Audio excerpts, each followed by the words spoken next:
Hey everybody, it's late at night and I am Norman. Let us begin. Many of you are well aware of the Quartz Crisis.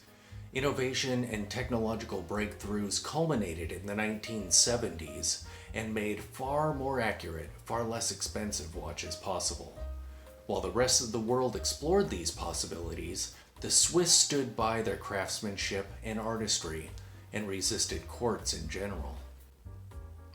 In America, brands like Bulova embraced a position of innovation, and in 1961 they came out with the Accutron, powered by the world's first tuning fork electric movement.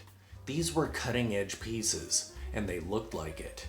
And if you hold one of them close enough to your ear, you can hear the movement humming like a power line. In Japan, brands like Seiko and Citizen also embraced the oncoming quartz revolution, strengthening their position in the market. Although Swiss brands like Omega attempted to compete by putting out pieces like the Omega Marine Chronometer in 1974 and the Omega Chrono Quartz in 1976, as well as the brand's first LCD chronograph, the Caliber 1620, the Swiss found themselves in a tough spot. Due to their amassed knowledge and traditional watchmaking artistry, mechanical watchmaking had become part of their national identity, and facing the exploding popularity of quartz, they found themselves in a death spiral. By 1978, quartz had completely overtaken mechanical watches, and in spite of their best efforts to deal with the wave of affordable quartz watches, the Swiss watchmaking industry was collapsing. Nicholas Heik was tasked with managing the crisis.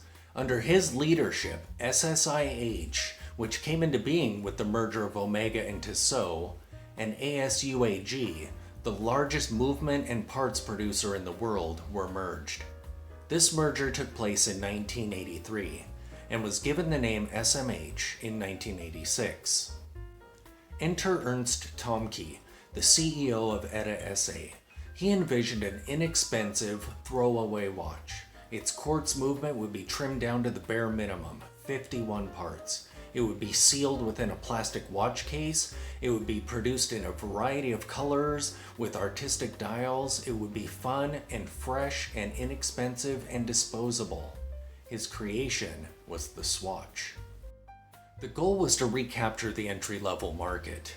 And being analog watches, it was also a rebellion against the quartz watches that had become so popular at that time.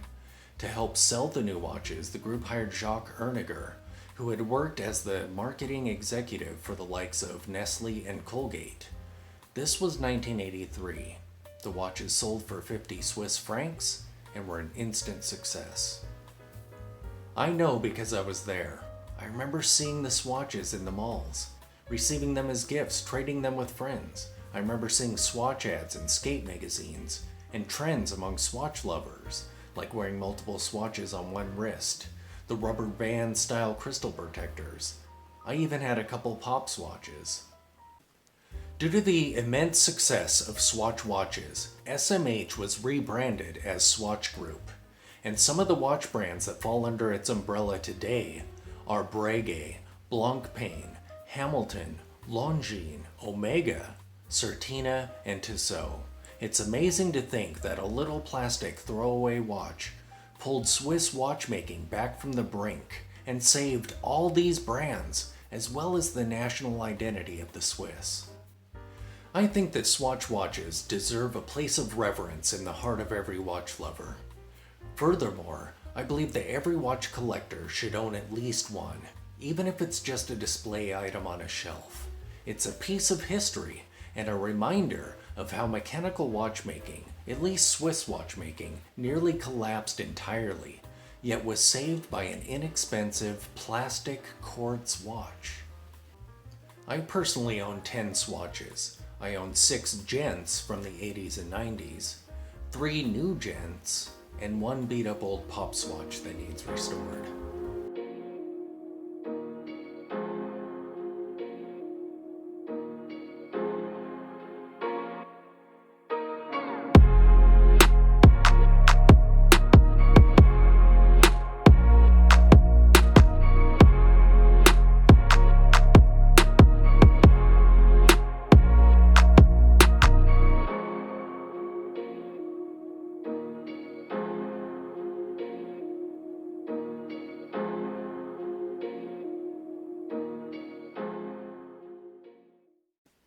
So if you love watches and you don't already own a Swatch, what are you doing?